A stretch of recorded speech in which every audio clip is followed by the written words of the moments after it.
1995 e foi ordenado presbítero em 2004. Licenciou-se em Filosofia na Faculdade de Filosofia da Universidade Católica Portuguesa, em Braga, em Teologia na Pontifícia Universidade Gregoriana, em Roma, fez mestrado em Teologia Fundamental, trabalhou na Pastoral Universitária como diretor do Centro Académico de Braga, entre 2004 e 2006. Em 2010, obteve doutoramento em Teologia Fundamental na Pontifícia Universidade Gregoriana. Entre 2011 e 2014, foi superior da comunidade Pedro Arruto, Casa de Formação de Estudantes Jesuítas, em Braga, e também nessa altura foi professor da Faculdade de Teologia da Universidade Católica Portuguesa, nos polos de Braga e de Porto. Neste momento, o Padre José Trajano Correia é provincial da Província Portuguesa do Continente de Jesus, publicou pela editora Paulinas A Fé Vive e Afete, variações sobre um tema vital, e, entretanto, A Difícil Bênção da Vida e da Fé. E estamos então disponíveis para acolher a sua pergunta.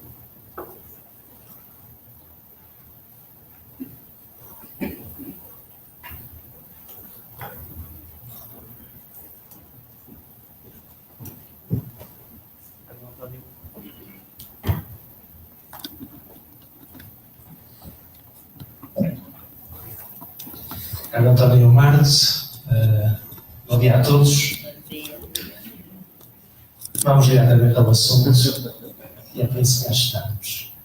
Então, eu preparei aqui uns slides para ajudar a minha apresentação e, sobretudo, para ajudar talvez a vossa atenção.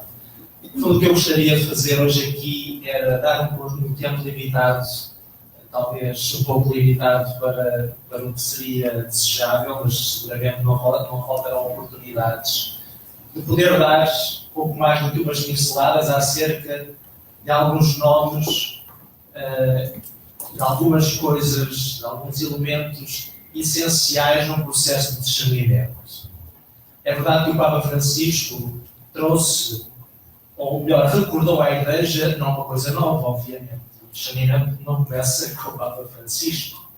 O discernimento é algo que constitui a nossa vida de Igreja. Mas é verdade que este nome, pelo menos o nome, e esperamos também que o processo foi, de alguma maneira, posto no centro daquilo que o Papa diz que a Igreja hoje deve ser e tem que recuperar.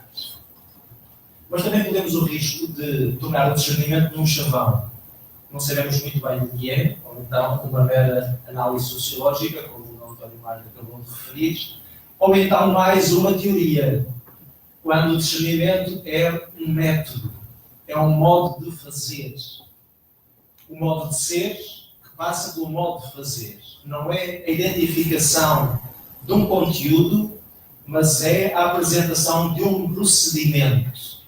Ora, o discernimento só terá frutos se for posto em prática. Tanto como isto. Se não fica uma consideração intelectual. Nós podemos estar aqui todo o dia a falar sobre discernimento e não fazer nada, nenhum discernimento. Nós podemos agora fazer imensos fóruns acerca do discernimento e não aplicar o discernimento. É evidente que para o aplicar temos que saber o que é e como é que se faz.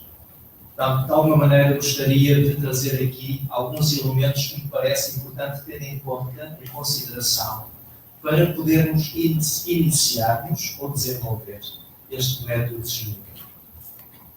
2 ou 3 pontos ainda prévios. O primeiro é importante nós termos presente, quase como um dado elementar, para podermos apropriarmos deste modo de proceder, deste modo de fazer, termos presente que o Espírito Santo está a agir. Eu diria que este é o dado elementar para acreditar no Espírito Santo, ou para acreditar no discernimento. Acreditarmos que o Espírito Santo age. E age onde? Age na Igreja, de tantos modos, mas desde logo age na Igreja através da palavra que nós conseguirmos fazer circular. Age de muitos modos, nos sacramentos, entrando na palavra de Deus, mas age também na palavra que circula entre nós. Para que o discernimento seja efetivo, nós temos que acreditar que o Espírito Santo age e circula na palavra que nós fazemos circular entre nós. Este é o primeiro dado. O segundo dado é que o discernimento pressupõe a convicção, diria a fé, de que o Espírito está a agir no nosso tempo. Não apenas dentro da igreja, mas misteriosamente está a agir no nosso tempo. A nossa cidade, a cidade de Leiria, o nosso país, o mundo, não está ausente de Espírito Santo. Não é a igreja simplesmente que leva tudo de fora para dentro. Não, o Espírito está a agir no mundo. Está a agir na vida, está a agir nas pessoas.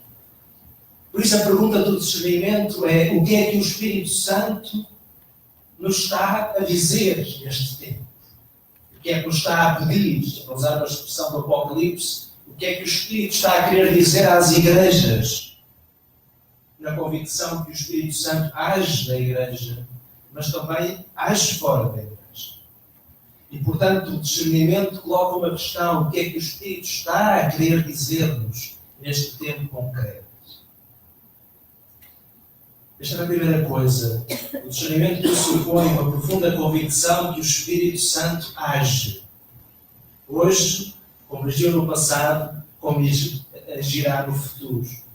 E age em nós, como comunidade eclesial, na palavra que fazemos circular, e age fora de nós, no espaço, no tempo, nas vidas, mesmo naquelas que pareceriam estar completamente longe de tudo isto.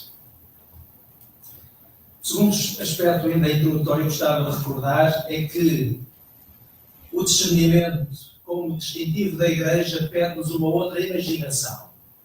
Às vezes nós usamos conceitos, palavras que estão tão gastas que já não dizem nada. Tenho receio que a palavra conversão já diga muito pouco.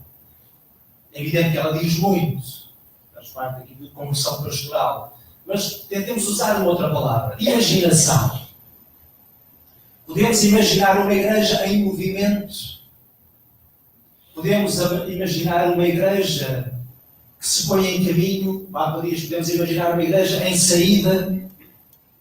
Porque, na realidade, quase 1000 anos de história do cristianismo do Ocidente não é de uma igreja em saída. É evidente que é de uma igreja profundamente missionária.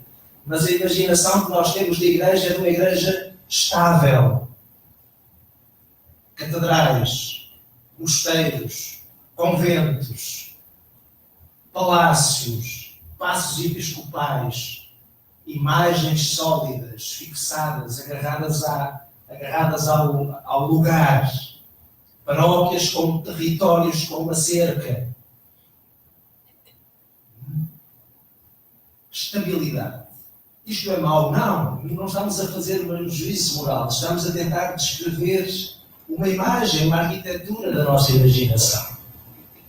O discernimento inicia-nos, talvez, a uma outra compreensão da Igreja, que não está em contradição com esta. A Igreja tem que ocupar lugares, tem que ocupar espaços, tem que ter casas.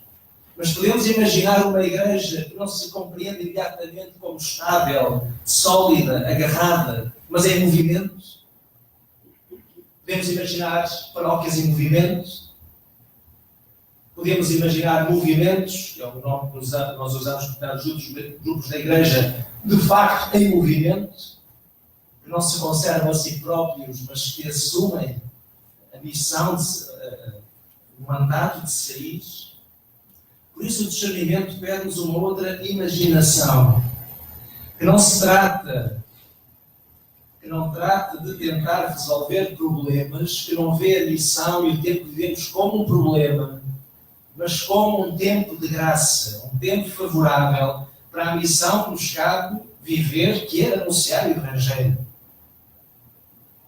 Por isso eu diria, este é com outro pressuposto que acrescentaria aos primeiros. O discernimento parte do pressuposto que o tempo que vivemos é um tempo favorável. Não pressupõe, bom, isto realmente já ninguém nos liga, a nossa palavra não vale nada, quer saber de nós, não vamos lá resolver este problema que estamos tão bem. Não é isto. Este é um tempo favorável. Esta agora é uma declaração bíblica. Este como no passado, todos os outros e no futuro serão também favoráveis.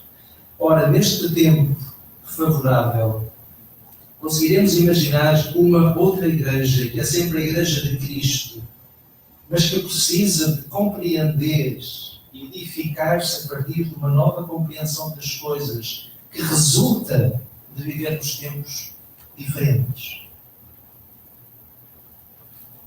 Por isso não se trata de tentarmos resolver problemas, no fundo nos tiram do nosso conforto, mas de imaginar percursos, modos de ser igreja, de habitar o espaço, de nos relacionarmos, de ir ao encontro das pessoas, de habitar a cultura, etc. Por isso, o discernimento não tem a ver apenas, creio que na intenção do Papa, o discernimento não é apenas mais uma coisa que juntamos a outra, mas deveria ser uma atitude de movimento que a Igreja quer viver, dando passos nesse sentido. O Papa recordou há muito pouco tempo aos jovens que o discernimento não se faz no sofá. Também diria, não se faz assim, aqui sentadinhos. Também temos que nos sentar. Mas talvez nos peça outra coisa. O Papa diz aos jovens, é preciso levantar-se do sofá e sair. Caso contrário, não se descobre o que é que o Senhor quer de nós. É evidente, temos que ter noção disto, o discernimento tem custos. E nós podemos talvez evitar este novo modo de estar e de ser igreja porque pressentimos os custos. Nós sabemos que os espirituais, mas não sabemos o que é que nos pede. E pode ser que nos peça aquilo que nós não queremos dar. E este é o custo. O discernimento põe-nos diante de uma certa incerteza, diante de uma certa pobreza. Não sabemos. Sabemos de onde partimos, mas não sabemos onde vamos chegar. E não sabemos exatamente o que é que o Espírito nos vai pedir. E não sabemos imediatamente se queremos ir ao encontro daquilo que o Espírito nos quer pedir. Por isso, de alguma maneira, é importante ter noção dos custos, eventualmente dos sacrifícios, do desconforto, da deslocação que o discernimento possa trazer-nos. Podemos reconhecer com facilidade que é muito mais fácil que alguém nos diga o que é que temos que fazer.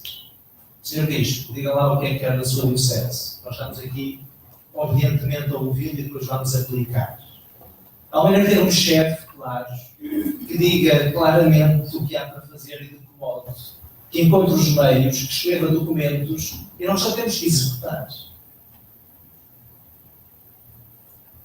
Este modo tem facilidades, tem benefícios, mas o discernimento pede-nos um outro modo de fazer o percurso. Mas esse percurso tem a sua exigência. E nós, se nos reunimos e perguntamos ao Espírito o que quer de nós e não encontramos nenhuma resposta clara, isso também é um custo deste processo.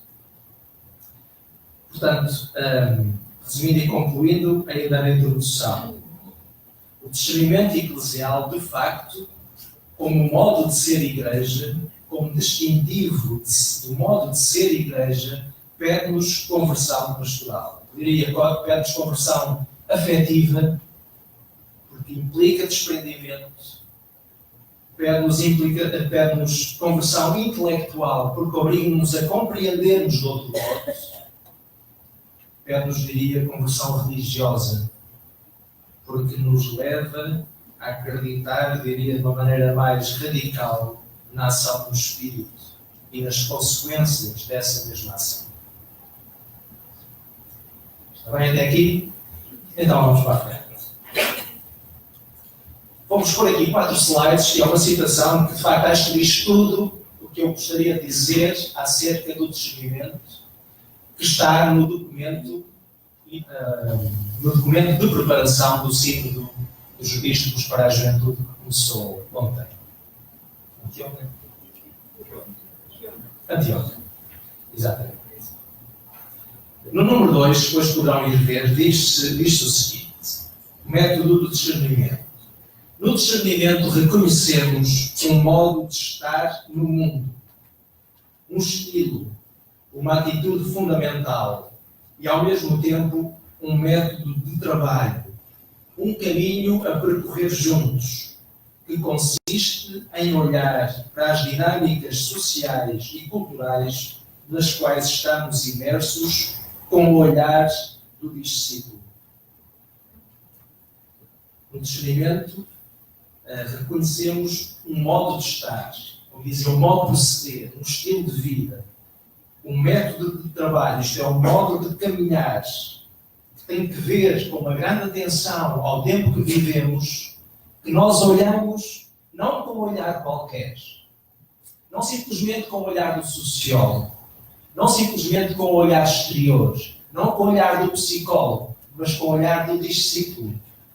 E o olhar do discípulo, podemos dizer tantas coisas sobre ele, mas uma podemos dizer, já disse antes, o olhar do discípulo é um olhar que vê com a convicção profunda que o Espírito está a agir em cada vida, em cada comunidade, em cada circunstância.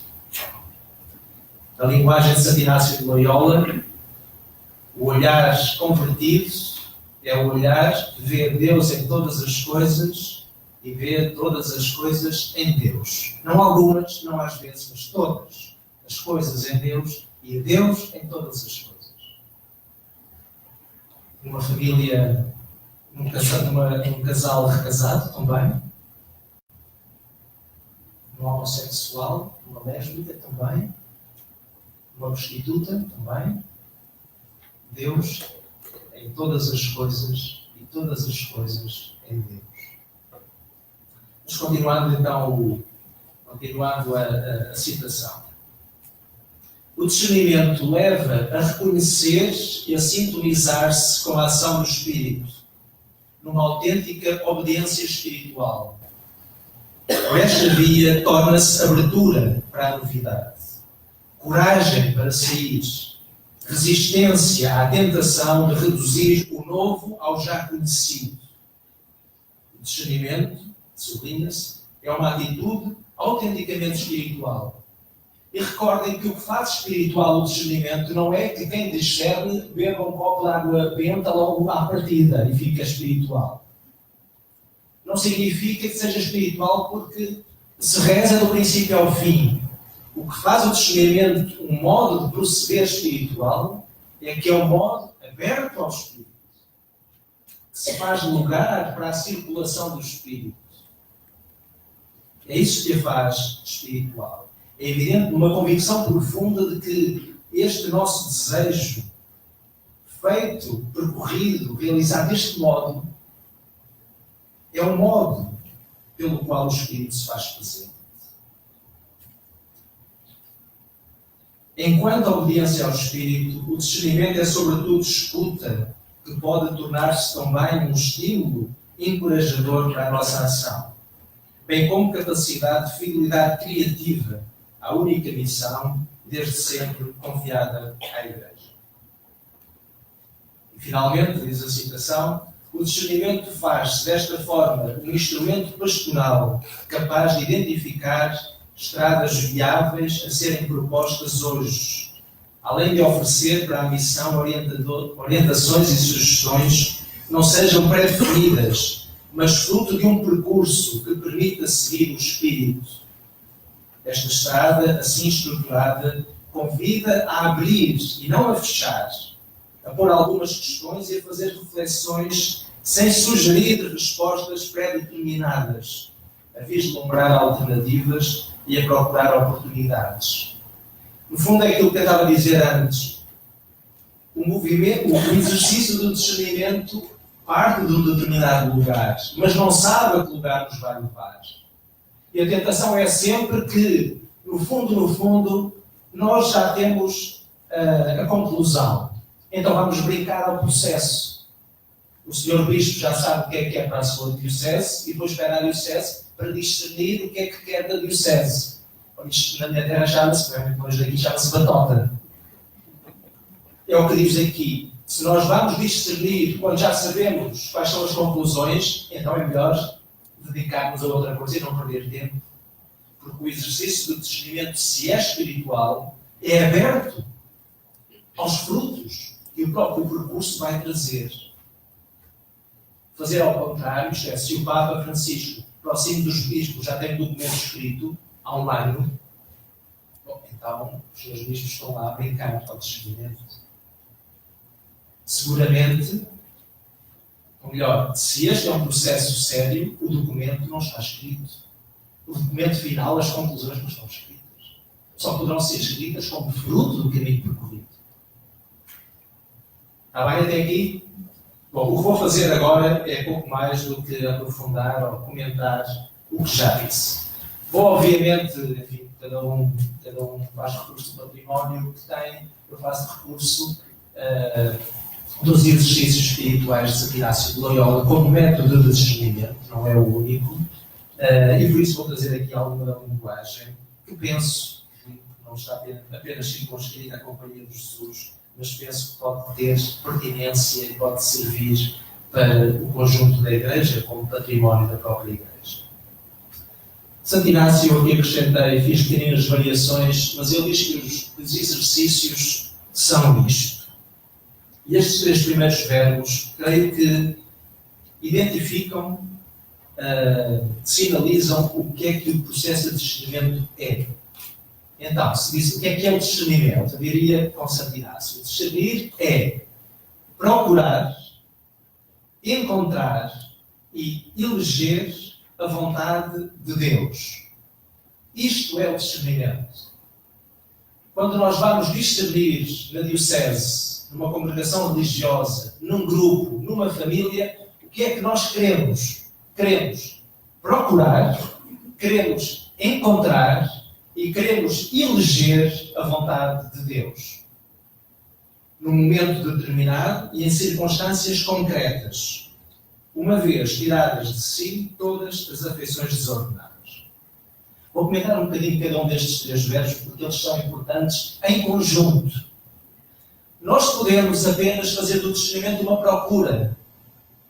Reunimos, e estudamos, e aprofundamos, e lemos, e andamos à procura, e não encontramos nada.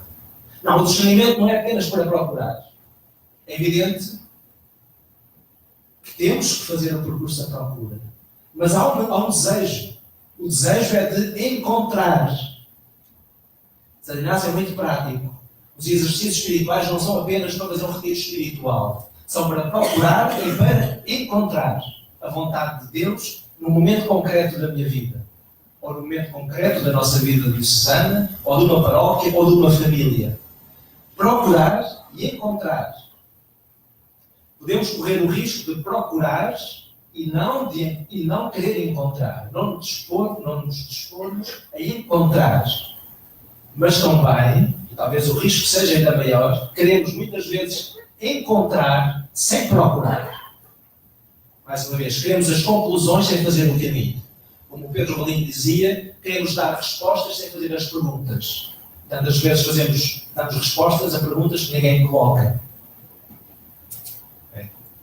A grande tentação, creio que é de encontrar sem procurar. O superior religioso, no meu caso, o pároco, o bispo, já sabem qual é a vontade de Deus. E por isso, apresenta à comunidade, à diocese, para que ponham em prática. No fundo, foi um encontrar sem procurar. Mas há um terceiro verbo, Santo Inácio não o põe, mas ponho eu, mas ele pressupõe. Procurar, fazer o caminho, e o caminho pode ser longo, pode ser difícil, pode ter, como todos os caminhos, momentos de luz e momentos de trevas, momentos de energia e momentos de fraqueza, para procurar, para encontrar, e uma vez encontrado, eleger. Este eu creio que é também o grande problema da Igreja, é que nós muitas vezes encontramos, mas não elegemos, isto é, não escolhemos. E por isso, passado 2 anos, passado 1 ano, 2 anos, 3 anos, estamos exatamente no mesmo ponto. Porque nós procuramos, encontramos, mas não escolhemos. Não nos implicamos no encontro. E por isso estamos sempre a partir do mesmo lugar. Está claro? Se não estiver claro, volto a explicar porque isto é determinante. O processo de discernimento implica 3 verbos, 3 ações: procurar, encontrar e eleger a vontade de Deus. A vontade de Deus é que é abstrato, deixa-me ver o que é que Deus quer. Não. A vontade de Deus para esta circunstância, para a minha vida, neste momento concreto, para esta diocese, para este grupo, para esta família. Por isso, o objeto do discernimento deve ser claro. Estamos a procurar, a desejar encontrar e a desejar eleger a vontade de Deus para quê? Qual é a matéria? Qual é que é a questão, de facto? Caso contrário, nós pomos no mar, não sabemos para onde vamos, porque não temos claro para onde queremos ir. E esta parte final, queria dizer mais coisas, mas avanço. Uma vez tiradas de si todas as afeições desordenadas. Isto é, o discernimento pede-nos preparação espiritual para isto. Pede-nos preparação espiritual. Pede-nos, vou daqui a bocadinho vir aqui novamente, pede-nos liberdade.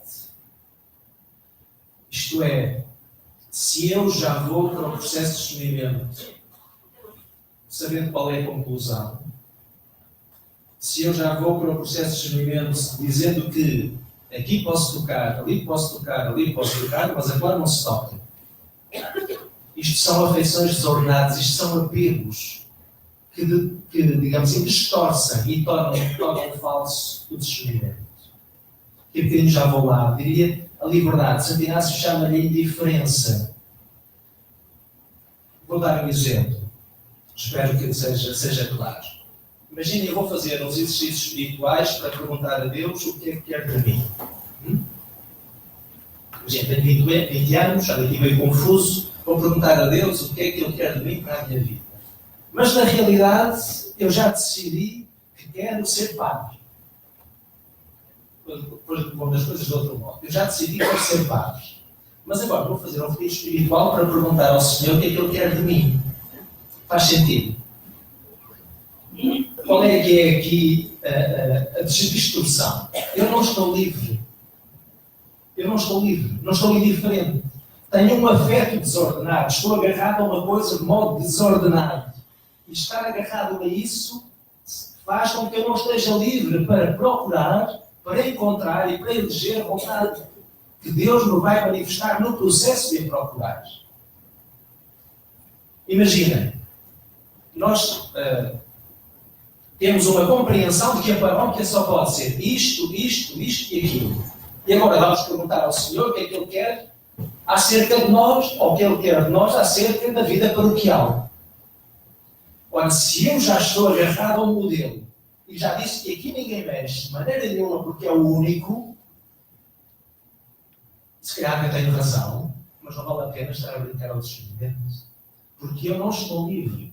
Eu estou agarrado a uma coisa boa, em si até boa, mas que me tira a liberdade para um caminho que eventualmente me leva a outro lugar, que é aquele que o Senhor me indicará pelo caminho que vou percorrer.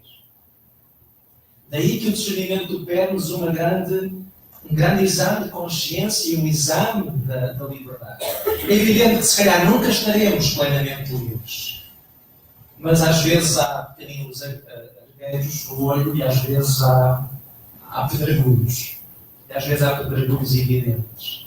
Por isso, o discernimento, para ser efetivamente espiritual, pede-nos um trabalho de base, de fundo, que é de alcançar uma liberdade mínima em relação ao percurso e em relação ao resultado. Caso contrário, eu não vou eleger. Eu não me vou comprometer, porque estou bloqueado à partida. Está bem? Passo aqui muito rapidamente, porque no fundo já disse o Papa também este documento que vos citei do instrumento Laboris, documento de preparação para o sítio dos bispos, no número 3, fala destes 3 verbos. Reconhecer como estrutura do discernimento. Reconhecer, interpretar e escolher. Poderia comentá-los, mas quero gastar o tempo em outras coisas a seguir. que no fundo, está aqui seguramente gente ligada à ação católica. São os 3 verbos da ação católica. Portanto, não estamos a inventar nada. Ver, julgar e agir. No fundo, outro modo de dizer aqueles 3 verbos anteriores. Procurar, encontrar e eleger. Ver, o conhecimento da realidade. Nós temos de saber de onde partimos. Não partimos em abstrato. Julgar é interpretar, ler a realidade à luz do Espírito Santo, do Evangelho, das noções espirituais e, finalmente, escolher. Isto é, uma eleição que leve à ação como fruto do caminho, ou melhor, do que sempre do fruto encontrado no exercício de reconhecer, de ver, de interpretar, de julgar. Dou um passo atrás para ir um bocadinho mais para a frente.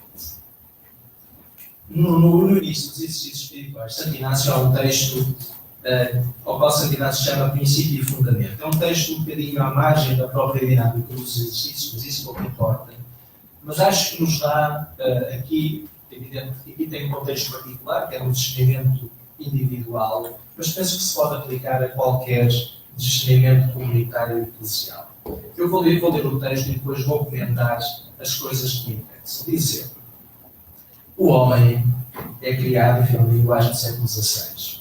O homem é criado para louvar, prestar reverência e servir a Deus, nosso Senhor, e mediante isto salvar a sua alma. E as outras coisas sobre a face da terra são criadas para o homem, para que o ajudem na consecução do fim para que é criado. De onde se segue que o homem tanto há de usar delas quanto o ajudam para o seu fim, e tanto deve deixar-se delas quanto disso o impedem, pelo que é necessário fazer-nos indiferentes, a indiferença, à liberdade, a todas as coisas criadas, em tudo o que é concebido, à liberdade do nosso livre-arbítrio, e não de estar proibido. De tal maneira que não queiramos da nossa parte mais saúde que doença, riqueza que pobreza, honra que desonra, vida longa que vida curta, e por conseguinte em tudo mais. Somente desejando e elegendo o que mais nos conduz para o fim, para que fomos criados. Então, daqui neste texto, o que é que eu gostaria de retirar para o processo, para a atitude e para o processo de discernimento? A primeira coisa é, nós temos que ter claro o fim. E na linguagem de Santo Inácio, qual é que é o fim, qual é que é o horizonte do ser humano? Uma linguagem diferente da de Santo Inácio, mas dizendo o mesmo, é uma relação conseguida com o Senhor, é a relação de filho. Qual é que é a finalidade do ser humano? É descobrir esse amor filial para com o Pai. Num processo de discernimento, é muito importante que nós tenhamos clareza em relação ao fim.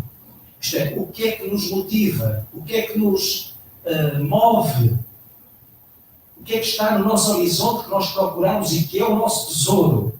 Caso contrário, por que é importante isto? Porque é muito fácil misturar e confundir fins com meios. Um exemplo.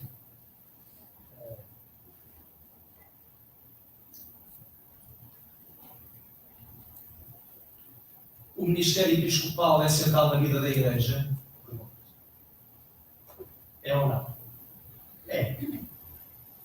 Que os bispos se vistam de púrpura, vermelho, verde ou cor-de-rosa às bolinhas faz parte do coração do ministério episcopal. Se nós não temos claro o fim, podemos perder-nos nos meios e gastar uma enorme energia a discutir se de facto os bispos devem vestir de vermelho ou de verde. Significa que isso não é importante? É importante, mas não é. É um meio, não é um fim. O fim é o ministério apostólico, isto é a sucessão da autoridade que vem dos discípulos de Jesus pelos discípulos e que se realiza hoje. Esse é que é o fim. Neste sentido, gostava de ler um número que nos merece, acho eu, uma atenção extraordinária, que é da aldeia do Evangelho, número 35.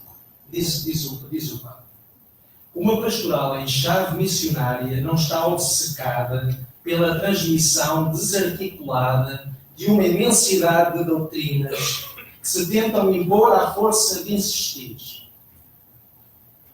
Quando se assume um objetivo pastoral, um fim, e um estilo missionário que chegue realmente a todos, sem exceção nem exclusões, o anúncio concentra-se no essencial, no que é mais belo, mais importante, mais atraente e, ao mesmo tempo, mais necessário.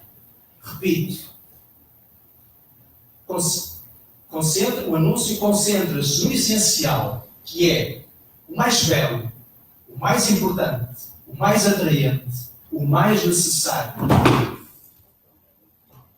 A proposta acaba simplificada, sem com isso perder profundidade e verdade, e assim se torna mais conveniente e radiante. Também isto tem que ver com ter claro o fim. Um outro exemplo.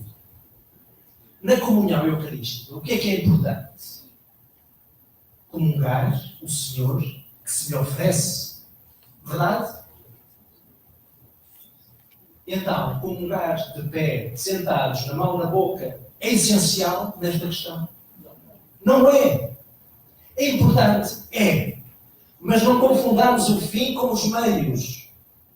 O que é mais importante, mais essencial, mais belo, mais necessário, de tal maneira que o Evangelho seja identificado no seu coração. E é esse que nos cabe levar aos nossos irmãos. Claro o fim. Ter claro o fim.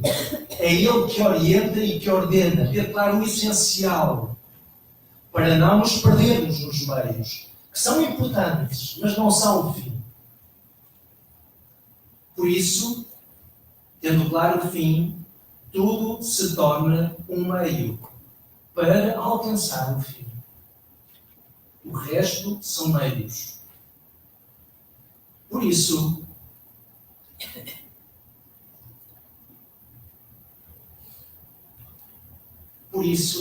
há que escolher os meios e vigiar para que não se tornem fim. Santo Inácio fala do tanto quanto. Tanto devo aderir aos meios, quanto mais eles me ajudam a alcançar o fim.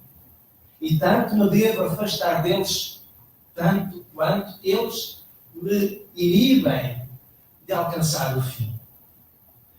Pode acontecer que há 50 anos havia meios que eram essenciais para alcançar o fim. Mas pode ser que hoje esses meios são completamente obsoletos para a nossa missão. E é importante ter clareza em relação a isto. Qual é que é o fim? O fim é denunciar o Evangelho. A alegria do Evangelho, se quisermos. A beleza do Evangelho, a força transformadora do Evangelho. Esse é o fim. O resto são meios. Dioceses, paróquias, movimentos, são tudo meios. Até a Companhia de Jesus existiu, deixou de existir, não acabou. O meio é apenas um meio. A Companhia de Jesus existiu uma vez com um Alfredo desistir e o mundo não acabou, e a Igreja não acabou. Somos meios. Nós temos meios. Somos instrumentos da missão. O nosso problema, creio eu, é que facilmente transformamos os meios em fim e tornamos o meio algo essencial. E quando transformamos o meio em fim, é fácil perder o horizonte e perder o fim. E, portanto, não temos horizonte. E então vêm os adjetivos ou as palavras indicadas pelo Papa Francisco tantas vezes e que são tão duras que recordam António Mário referiu. A Igreja fechada sobre si mesmo, que se autocelebra, que se autossatisfaz, que se autojustifica. Como se a Igreja fosse um fim em si mesmo. Mas a Igreja não é o fim. A Igreja é testemunha e instrumento da graça do Evangelho do Senhor. Esse é que é o fim. Está claro? Vamos ir para a frente, deixa eu quase terminar. Eu gostava de deixar algum tempinho para questões que tenho. Então, qual é que é, volto ao tema que já enunciei há bocadinho, qual é a condição sine qua non? Sine qua non é uma expressão latina que significa sem a qual não. Isto é, não existe o discernimento sem indiferença, sem liberdade interior.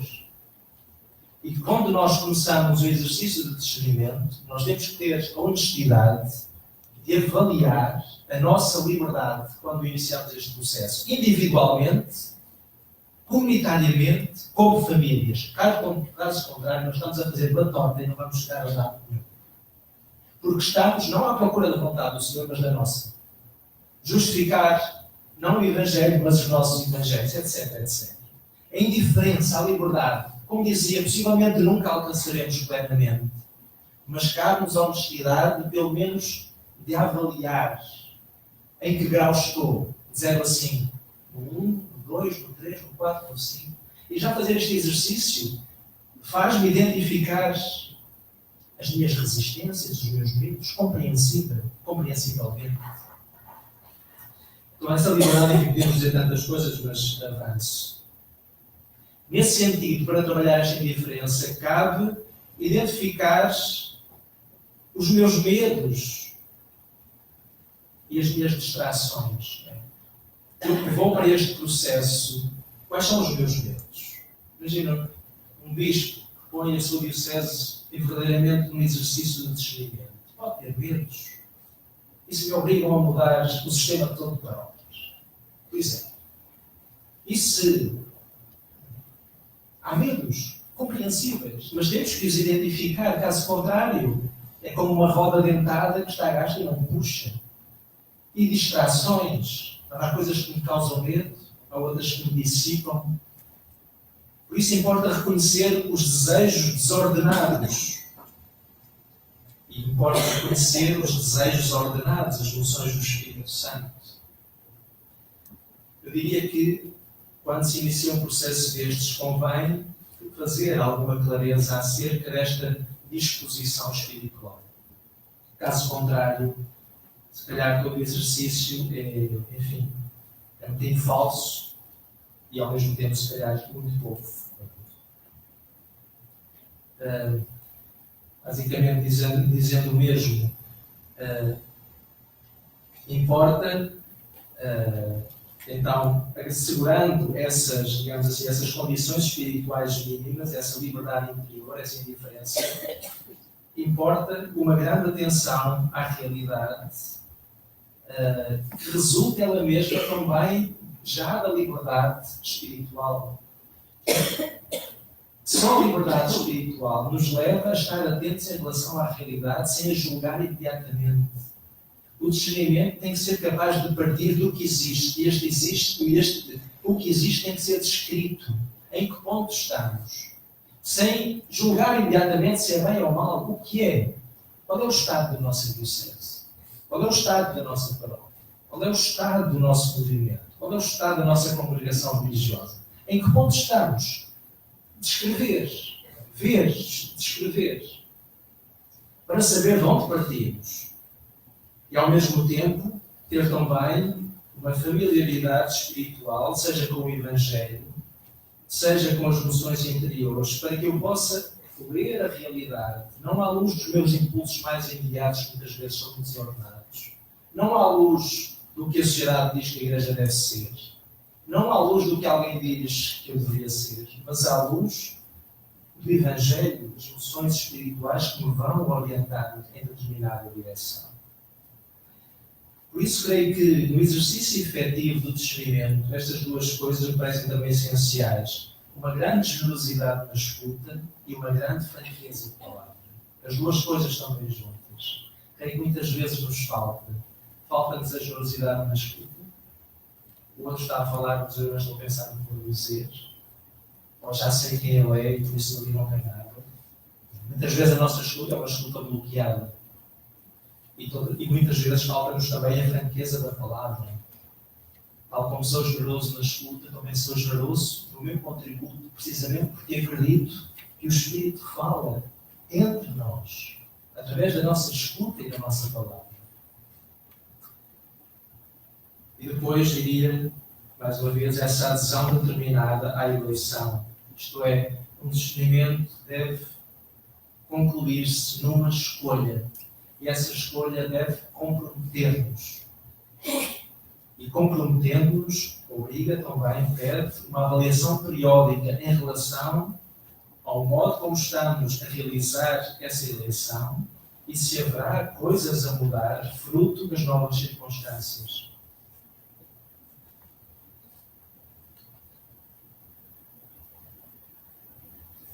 Gostava de terminar, mas vou saltar esta parte. Apenas vos deixo esta indicação, que eu acho que é muito, não vai demorar muito de fazer. Nós estamos quase a celebrar 5 anos da Evangelho Gaudium, em novembro, se não me engano. Temo que talvez este documento, que é um documento programático, este é um documento que o Papa Francisco queria que fosse aplicado, temo que passaram 5 anos e não sei se tivemos tanta energia para o pôr em prática, precisamente porque ele não é uma teoria sobre coisas, é um modo de proceder. Mas, do número 220 para a frente, há 4 princípios que vão sendo citados muitas vezes. Eu creio que poderiam ser 4 princípios que poderiam ser muito orientadores da nossa, pelo menos da predisposição para o exercício da disciplina. Vou apenas ler os títulos e deixo o resto do tempo que falta para perguntas. O tempo é superior ao espaço. Primeiro princípio. Segundo princípio, a unidade prevalece sobre o conflito. O terceiro, a realidade é mais importante que a ideia. E o quarto, o todo é superior à parte. Sublinho apenas aqui o tempo é superior ao espaço, porque talvez tem diretamente a ver com isto que tentei dizer. Mas todos os 4 princípios merecem ser estudados, apropriados, eu diria também rezados. Quando o Papa diz que o tempo é superior ao espaço, no fundo está a dizer isto, que a Igreja se define mais pelo processo do que pelo lugar. Contrariando talvez, ou não contrariando, mas pondo as coisas numa perspectiva diferente daquela que tem sido a nossa compreensão da Igreja, mais como lugar do que como processo. Quase 1000 anos nós compreendemos assim. Mais, por isso diz o Papa, mais do que ocupar lugares, interessa iniciar, acompanhar e avaliar processos, com todo o risco que isso tem. Por exemplo, uma escola, na escola, a atividade educativa pode-se compreender como um lugar ou como um processo. Uma família pode-se compreender como um lugar ou como um processo. Uma ordem religiosa pode-se compreender como um lugar ou como um processo, etc. Portanto, nestes 4 princípios, creio que, levados a sério, nós vamos desenhando um outro modo de nos compreendermos como Igreja e um outro modo, sobretudo, de nos edificarmos como Igreja. 25 minutos para o tempo que foi indicado, mas gostaria que, pelo menos, alguma coisa que não tenha ficado tão clara, ou gostariam de esclarecer, ou eventualmente contestar, ficaria aberto a isso.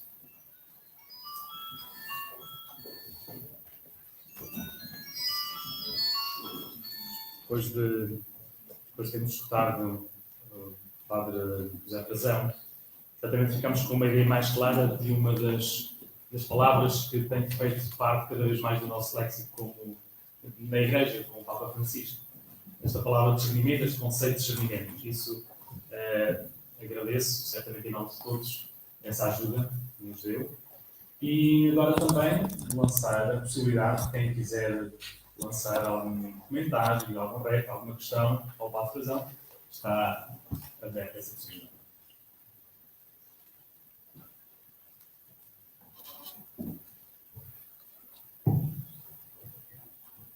Se me permitem, eu gostaria sobretudo, enfim, de presunção, mas que pelo menos estas palavras ficassem claras de maneira a poder iniciar ou, digamos assim, dar continuidade ao vosso próprio caminho. E se houvesse dúvidas em relação a elas, pelo menos teria gosto em poder esclarecer se fosse necessário, mas talvez não seja.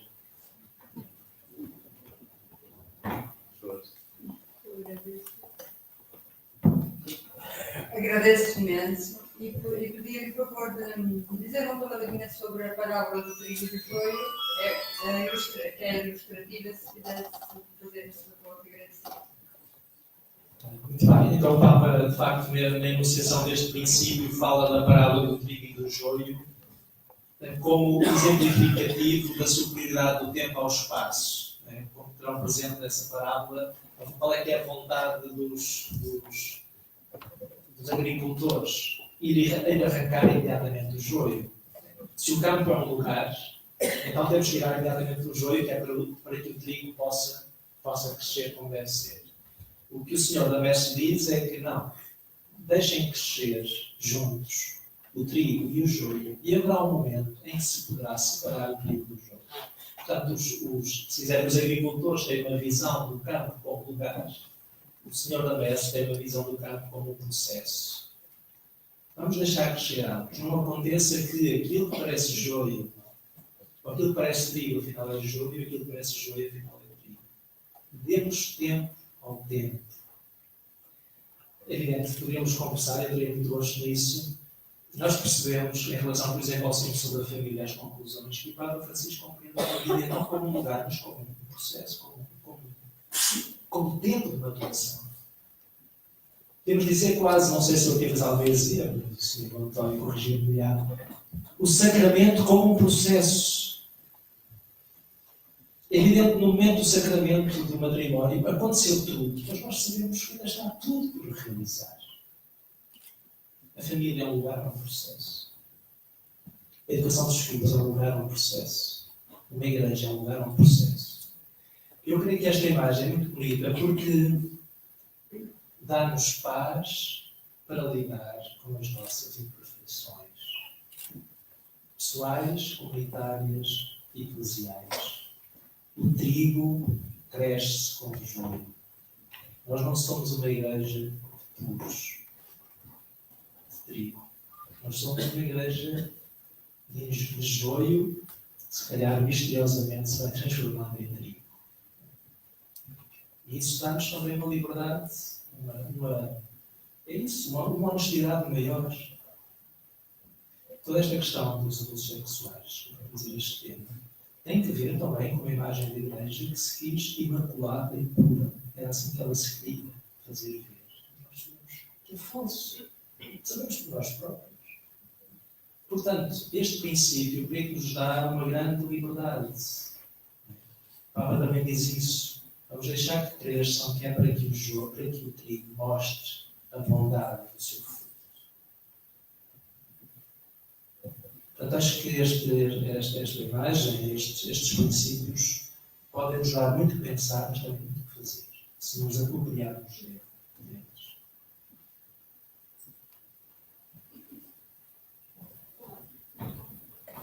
Uma questão para esta imagem?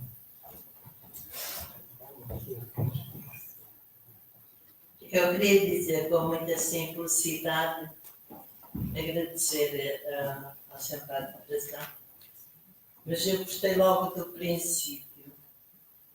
O Espírito Santo age.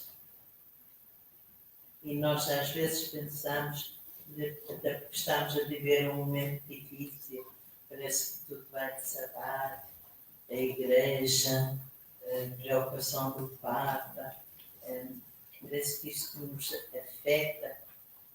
Onde é que vai parar tudo isto? Eu gostei tanto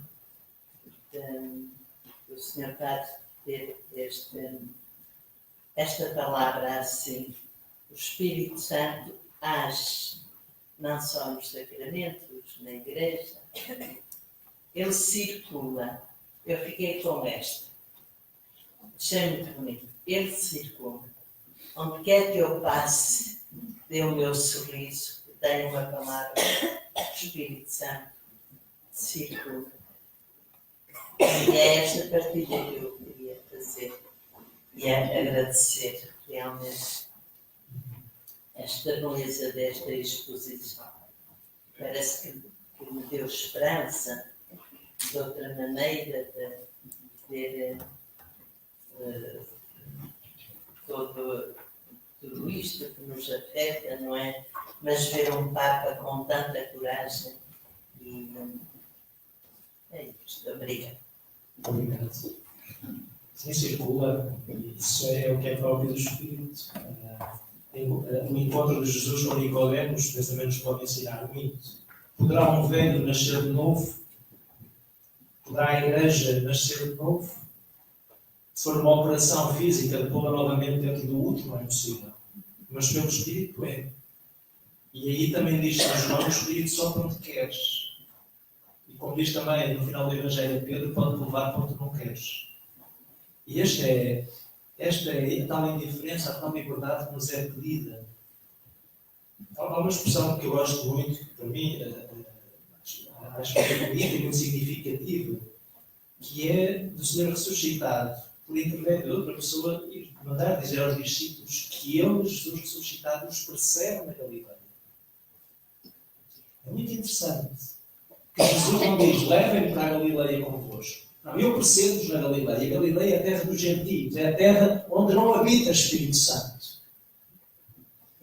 Ora, se nós entendermos a nossa missão assim, nós não vamos a Leiria levar o Espírito, vamos ao encontro dele que já está, mas não se sabe muito bem como. Nós vamos ajudar a perceber como é que ele está.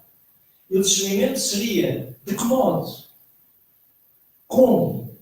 Sozinhos, 2 a 2, à noite, de manhã? De que modo é que nós vamos à Galileia, sabendo que somos antecipados pelo Espírito e que a nós nos é pedido colaborar com esse Espírito, para que outros o reconhecessem presente e o sintam falar na sua própria vida. Ora, a partir desta convicção, eu acho que não é que as dificuldades, é evidente que a Igreja está a viver uma dificuldade. Eu creio que a Igreja também não vai poder ficar como está depois deste trambolhão que está a viver a percepção pública. Não tem a ver com abusos, tem a ver com modo de nos compreendermos. É mais do que isso.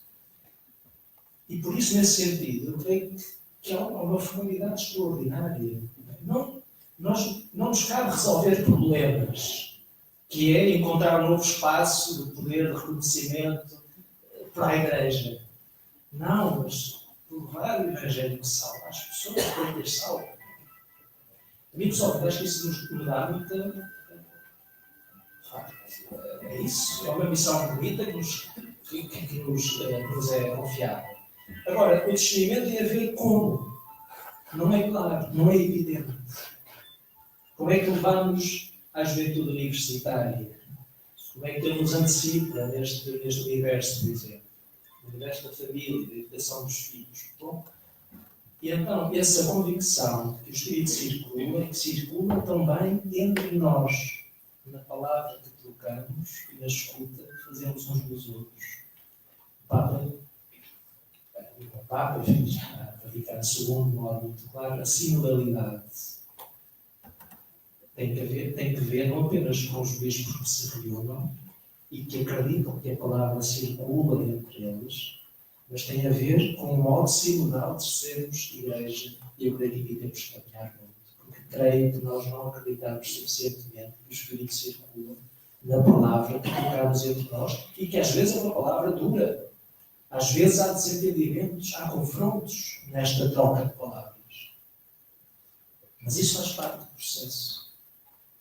Se nos implicares, obviamente, se não nos implicares, estamos a assobiar, estamos a ter tremoço, servimos um café, devemos passar a posição. E era só para sublinhar que gostaria também de toda a explicação e como precisamos de fazer esse caminho.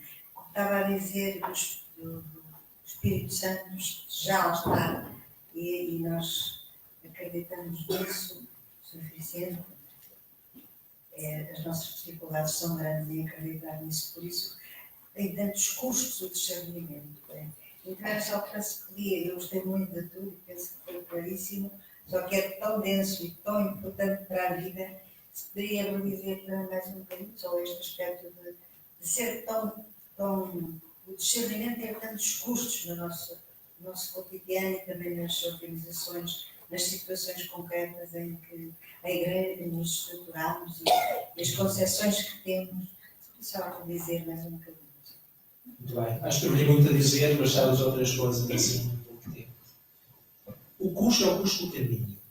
Se eu for fazer uma peregrinação à Senhora do Sameiro, eu sei que vou ter bolhas, que vai haver dias difíceis, outros menos. O caminho em si mesmo é um custo. Não há volta a dar. Mas diante desse custo, um jovem, diz o Papa, pode dizer, eu estou melhor no meu sofá. Pode ser uma opção. E a igreja também pode optar por ficar no sofá. Pode estar no sofá já um bocadinho desconchavado, já um bocado roçado, mas pode. Sempre é um sofá, é melhor do que um caminho. A primeira coisa é que o caminho, por ser caminho, tem um custo inevitável, que é o atrito, a inércia, enfim, a dinâmica do mundo. Esse é o primeiro. Ou um outro é o discernimento é um ato de liberdade. E nós queremos muita liberdade, mas custa-nos muito ser livres. Porquê? Porque a liberdade implica deixar. E nós não queremos deixar. Nós queremos avançar conservando tudo. Isto não é possível. Eu creio que para a Igreja, por exemplo, para as ordens religiosas, este é um problema. As ordens religiosas cada vez têm menos vocações e têm casas gigantes, têm estruturas gigantes. Por um lado, percebem que há algo diferente que têm que abraçar, mas ao mesmo tempo, a história, é isso, a história fez acumular muitas coisas boas. E então, como é que fazemos? Entre o abraçar e deixar, e este é um custo também. Por onde é que vamos? Vamos deixar? Vamos deixar a casa do Porto, mas toda a nossa história foi no Porto, bem disse tal, mas é possível. Então nós entramos neste. Então esse é o discernimento. Prós e contras, emoções espirituais, medos, tudo isto é o exercício do discernimento que tem que ser nomeado. Portanto, não significa imediatamente bem ou mal. Nós somos muito moralistas, imediatamente bem ou mal. Não. O que é que está em cima da mesa? São coisas boas. O discernimento nunca é entre bem e mal. Atenção. E nós não fazemos discernimento, vou matar esta pessoa ou não matar. Deixar cá discernir segundo o Espírito. Não, isso, exatamente, São Tomás diria de maneira muito simples. O bem é fazer, o mal é evitar. O discernimento não é entre coisas más, é entre coisas boas. Ou melhor, entre uma coisa boa e uma melhor. Entre uma boa e uma que mais me ajuda a alcançar o fim. Portanto, isto também é importante. Nós não vamos discernir se matamos, se roubamos. Isso é outra coisa. Está claro? É que às vezes fala-se do discernimento, roubar ou não roubar, ou discernir. Não, isso é uma outra coisa, mas não vamos falar dela hoje. Portanto, um outro custo, além do custo do caminho, é o custo de deixar. Isto é, e nós não podemos, quem caminha também sabe, inicialmente até pensa que pode sair com uma mochila de 5 quilos, mas no segundo dia já deixa 2 quilos para trás. Porque à medida que caminha, 5 quilos tornam-se 20, 50. E passados 5 dias já se leva uma t-shirtzinha. Porque o caminho pede desprendimento. É evidente, vamos também deixar assim só porque nos dá. Não. Esse é o custo do discernimento. Por isso, recordo os verbos procurar, mas não para aquecer, não para encontrar, ainda que seja difícil. E uma vez encontrado, temos que eleger, porque só a eleição é que me faz fazer escolhas efetivas. E quem decide, o Sr. Bispo, os párocos, os superiores religiosos, os pais de família, têm que tomar decisões. Caso contrário, o discernimento foi um flop. Porquê? Porque se procurou, porque até se encontrou, mas depois, como o jovem rico, não houve coragem para abrir. E então, qual é que é a conclusão? Voltamos para casa de Cristo. Porque temos muitas coisas. Diz o texto.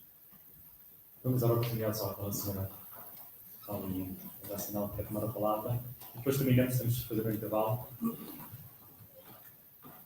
Eu peço desculpa se não vou ser muito clara, mas na minha cabeça há esta preocupação de colocar, depois de tudo que foi dito, e muito bem, e que acho que é uma oportunidade muito interessante, como qual é o papel da família e como as famílias podem e devem acolher todas estas problemáticas dos jovens, das relações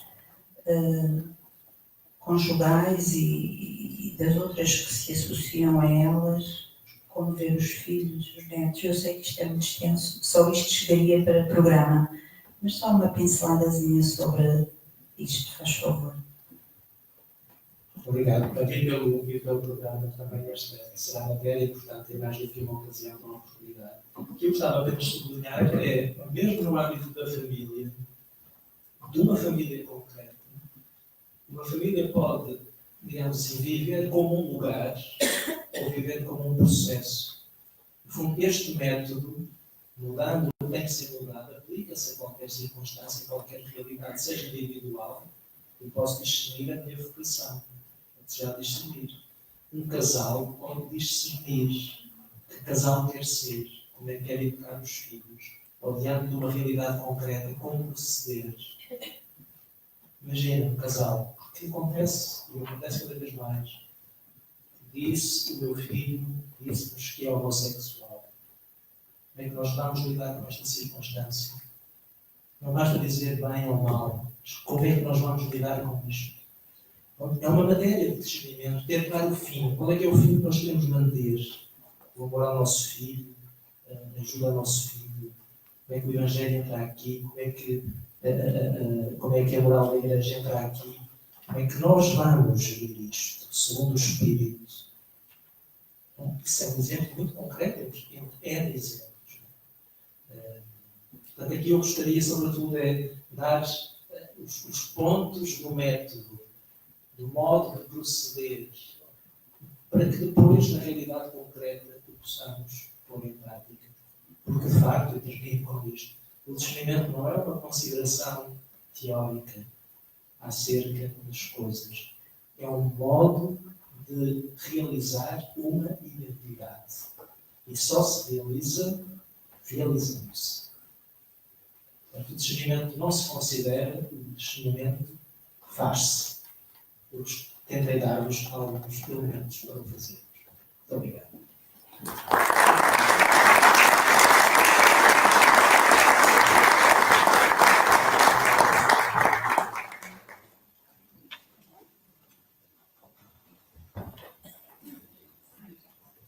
Bom dia. Antes de